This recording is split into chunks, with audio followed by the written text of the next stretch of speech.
We thank you for joining us for the In the Know podcast series. Our objective for the podcast is to invite brilliant minds to talk to us about a wide range of subjects to foster learning, inspiration, and innovation, and also provoke conversations that can dictate the future of sport and exercise medicine. My name is NIrmala Perera, and I'm your host. Today, we welcome Professor Christa Janse van Rensburg from South Africa. Welcome to the podcast, Christa. Thank you, Nim. Thank you for the kind invitation. You are a sport person. You played netball on national level. Can you tell us a little bit about how it all started? I just love sport. Since I was little, I was always running and jumping. At school, playing netball, doing athletics, even swimming. And then in my varsity days, I sort of had time only for netball because of the studies. But I just always loved sport. I love participating. I love watching it. I love to get involved in sport. You're not just a netballer, you're also ultra distance runner, you're a cyclist. Yeah, so after my netball days, because as soon as I completed my studies and I went into practice, I decided I couldn't do a sport where I need to be dependent on others or they on me. So I decided I now need to do individual sports. So I then moved on to running and cycling. So I completed a Comrades Marathon, which is a 90-kilometer distance that's been run annually in our country. Unfortunately, not this year. I did a few 50-kilometer races, many marathons, and a lot of 21s. And then I also, for cross training, did some cycling. I still do cycling, and I completed 10 Cape August cycle tours, which is a 109K race in the Cape Peninsula. Quite a nice day out. Wow, that's pretty impressive. You are also a sport physician and a rheumatologist. Now you're the head of department for the section of sport medicine at University of Pretoria in South Africa. What led you to your career? You know, already in grade 2, I mentioned I'm going to be a doctor. I'm not quite sure why. And, throughout my school career, I just kept on going into that direction. And then once I completed my medical degree, I knew that, I am not going to fit into a general practice setup. So I decided to specialize. My first thoughts were cardiology or orthopedics.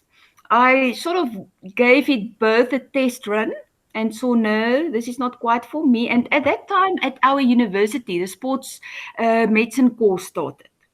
So I sort of did that on the sideline, and the professor that was heading up this course was the head of rheumatology. So when a post opened up in his department, he sort of invited me and asked if I would like to get the post, and that's what happens. So many people will ask me, but how do you get sports medicine and rheumatology as a combination? And in fact, it's quite nice in that it's both musculoskeletal in a way.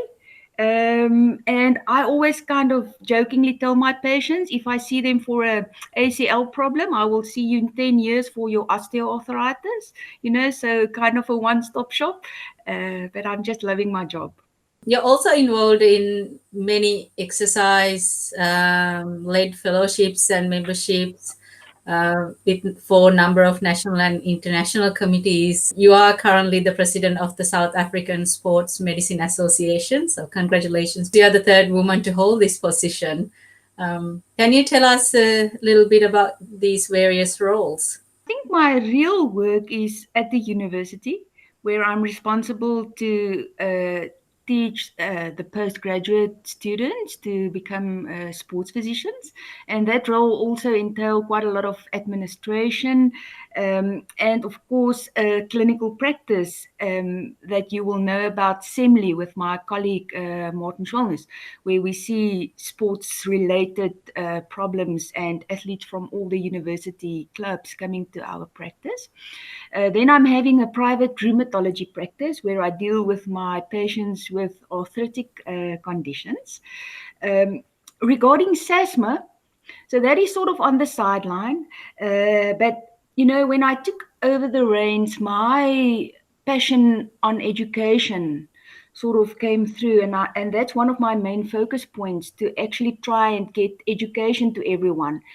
I'm not sure how it works in Australia, for example, but in our country, the metropolitan areas will have a lot of, opportunities to join, especially when we still had some face-to-face contact meetings. Um, and in a way, COVID now brought along this online teaching, and we're getting there, where we're getting the word out. So definitely one of my main focus points for SASMA will be to continue with education, but for the education to reach everyone, not only the big metropolitan Sydneys. And excitingly, we just sort of joined in a partnership with ACCEP, to sort of get onto their website and the wonderful modules that they offer, and also with the American Medical Society, to have sort of an exchange program where we will have someone going to their conference the one year, and someone from us will then attend their conference. For the international committees, one of my proudest moments when they asked me to be on the IOC committee for the conference happening in Monaco. Quite a lot of hard work, though, being on that committee. And then also, I'm very happy to be part of the International Netball Federation Medical Committee. I think we need more education out on netball. If you speak to many of our colleagues internationally, they don't know about netball. And, I think we should get the word out. And then I'm also part of the American College as a fellow. And I don't know if I should say it, but I'm actually working on the aging committee. Important aspect of life. So that is pretty impressive, and you have a wealth of experience, and you're a mentor to many, including myself. And I really value your advice. What advice do you have for early career professionals wanting to develop their profile or their career in sports and exercise medicine? Nam, I always tell them that you should get your hands dirty. You should get involved. Many people just want to stand on the sidelines and hope things will happen. If you want to work in the sport and exercise environment, you need to work with a team. You need to actually do voluntary work. There's not a lot of money, in working with many of the sport teams. And then also you need to choose, because as you know, we have a wide variety of things that we deal with within sport and exercise medicine, and you can't be a jack of all trades. So my advice will be to rather decide sooner than later in which area in sport and exercise medicine you want to focus on. That's really valuable advice. Now let's shift our focus a little bit to COVID-19. It shifted the finish line for many, with Olympics, Paralympics, and many other sporting events being postponed. And the situation across the world is somewhat similar, but yet different. So can you share your thoughts on how athletes community in South Africa have been affected?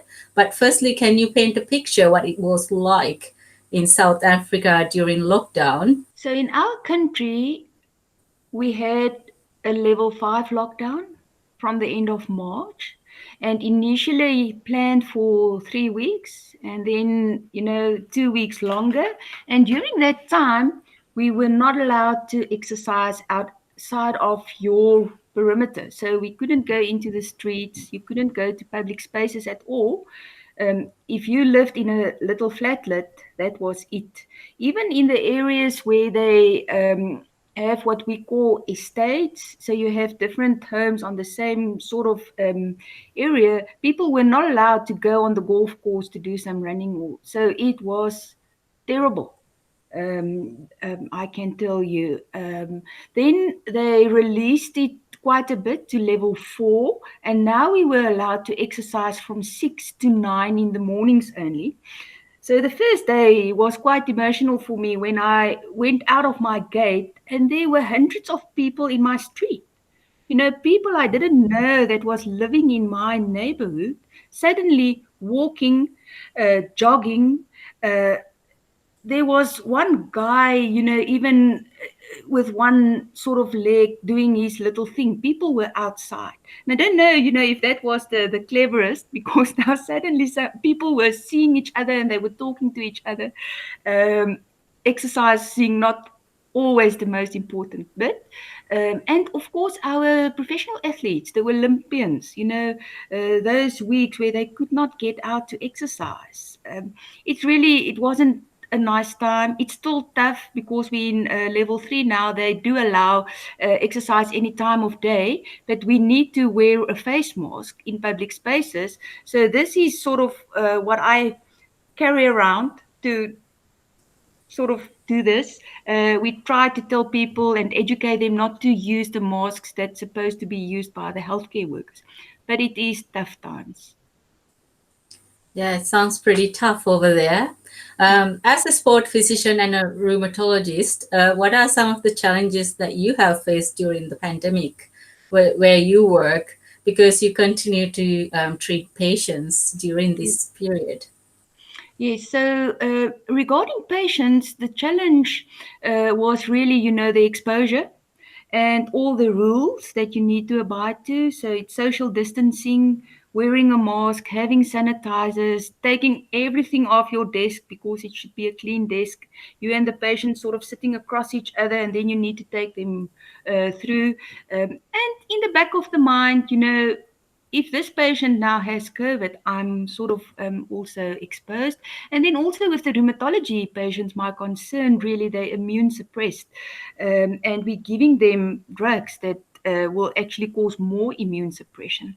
But luckily, as COVID went along and we had international webinars with people from Italy, North America, it seems if the rheumatology patients are not more exposed. So we keep on going back to high blood pressure, diabetes mellitus, and obesity.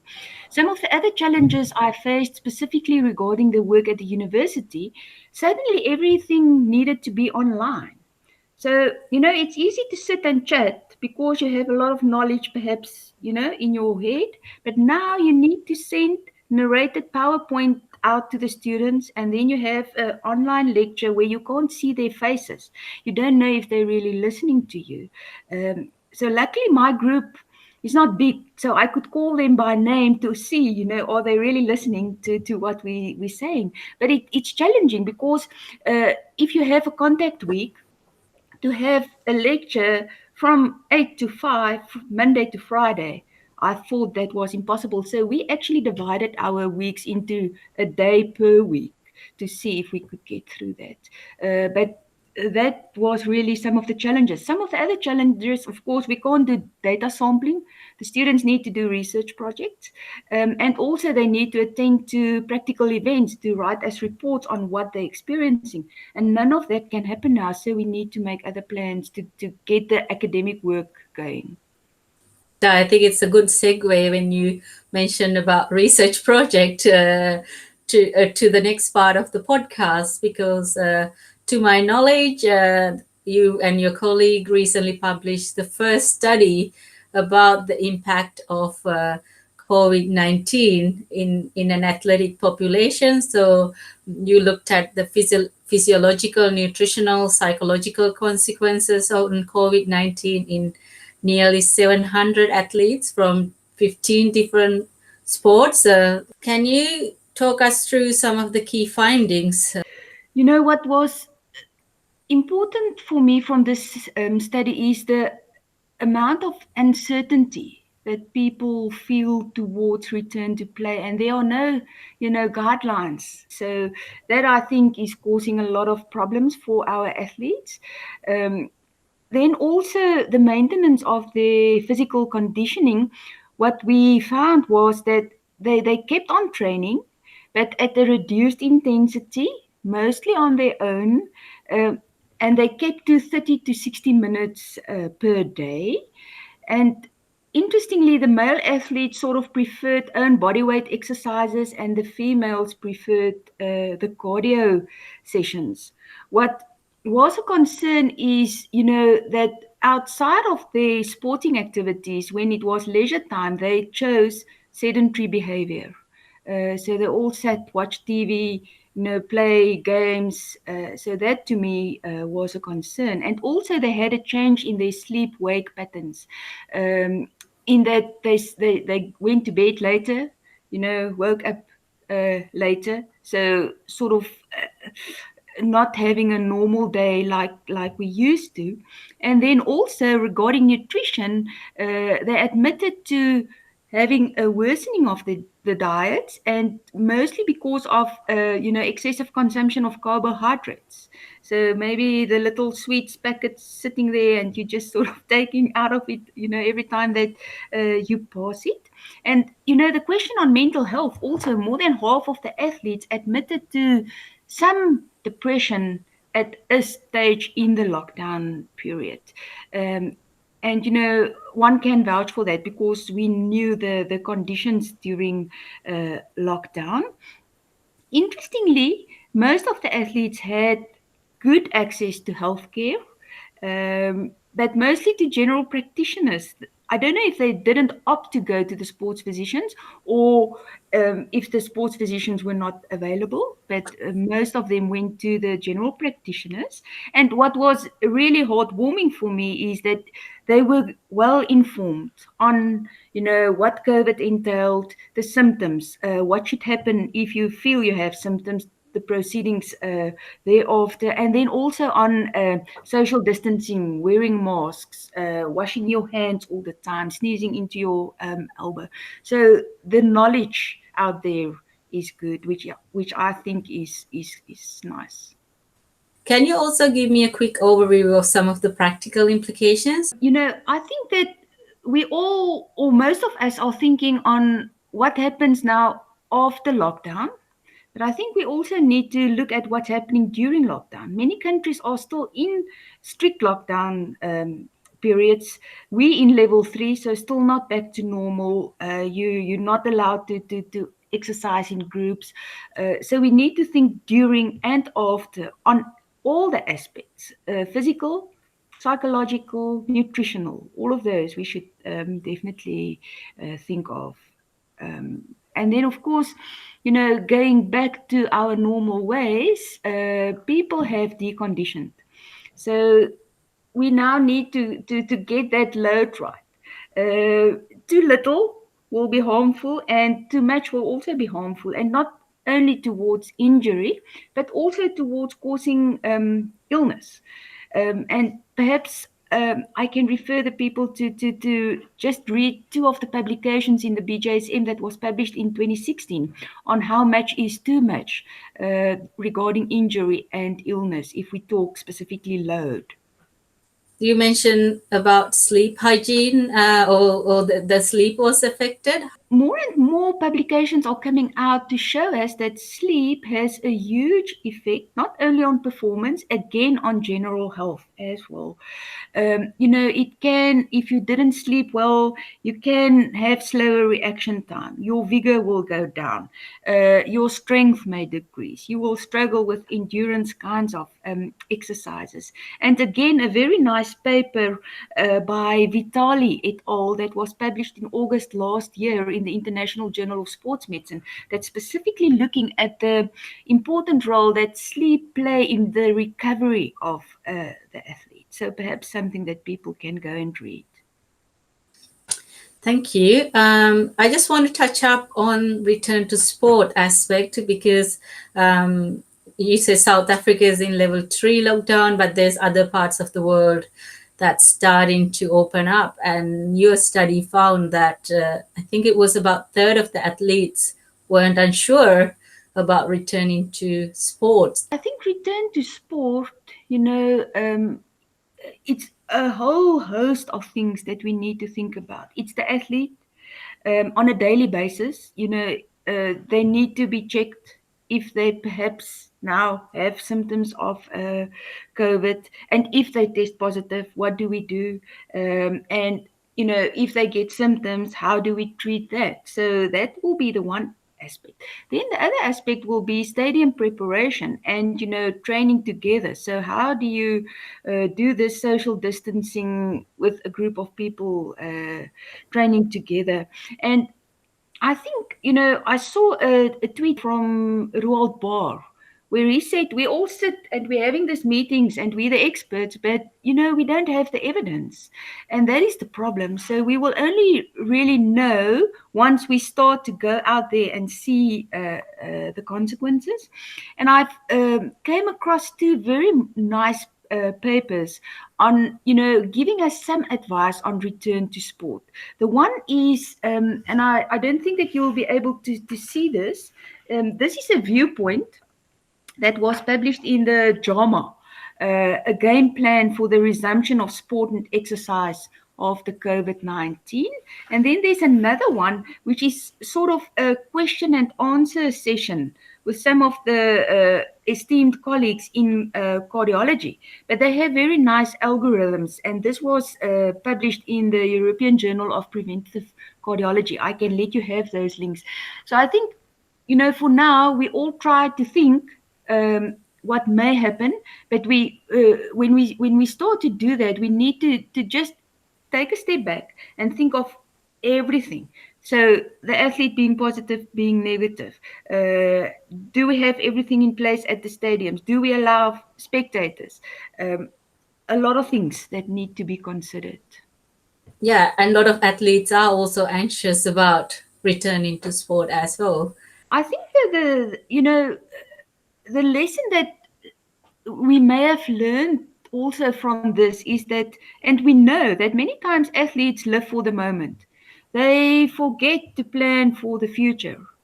And, an athlete close to retirement may now not have the opportunity to get back to their previous, performance, being optimal, with the Olympics now being postponed. Some of them may really miss this opportunity. And then also, they may not have planned for the future. So I do think that we also need to educate our athletes on planning for after sport, because your career can really come to an abrupt end, being it a pandemic like this or a terrible injury, or anything else. But that is for me really a concern. What kind of challenges do you see in the South African context in a COVID-19 environment now that the restrictions are starting to ease and people are starting to train and athletes are returning to sport in different capacities? Well, again, I think the uncertainty of exactly what to do to get it right will be a big problem. And then, the thinking of the spreading of the virus and the transmission. And again, there was an interesting tweet from, I think, Skydoc on, if you play netball and you pass the ball, that person claimed that if you sort of have 13 passes with the netball, you will actually be able to infect 1.5 million people, just because of that going around. So that's also in the back of one's mind. So for South Africa specifically, we don't for now have specific guidelines in place to know what to do, as things getting relieved and people are allowed. I can't foresee that we will have sport soon where people will be able to go and watch. So maybe, behind closed doors, especially our soccer league is pushing to get their game on the go. But the main thing, the uncertainty on exactly when will be the right time to start, who do you allow to go, and how do you keep people to maintain the thing to not transmit the virus.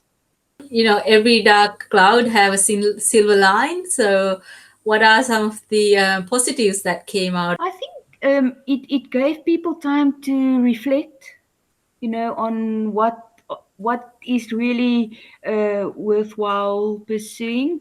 One had a lot of time to also, because on our national TV, they sort of replayed some of our magic moments. So I could watch the rugby team winning the World Cup again.